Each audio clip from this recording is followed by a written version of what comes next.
Hey everyone, Jason Roth, Keystone Agronomist with a crop consideration. This week I'm reaching out to my friend and fellow agronomist at Keystone, Jeff Nagel. Jeff, take it away. Thanks, Jason. Well, a couple things for this week's crop consideration. One of them is an equation, and one of them is a number. What's the equation? Well, nitrate nitrogen plus big rainfall events equals nitrogen loss. And that's pretty simple, but behind the scenes, it's pretty complex.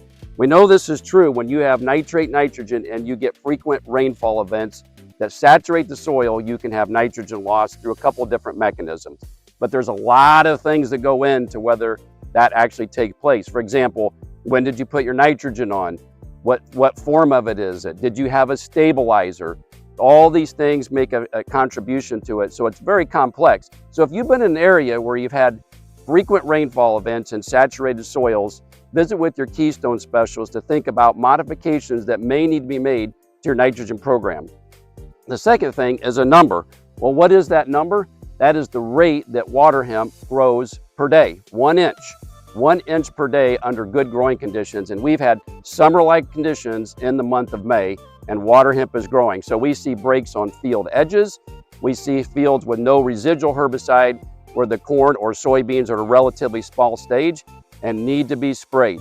So this water hemp can go from 2 to 3 inches to 5 to 6 inches in a matter of days, and we start to see less consistent performance out of our post products in corn and soybeans when we see bigger water hemp and Palmer amaranth.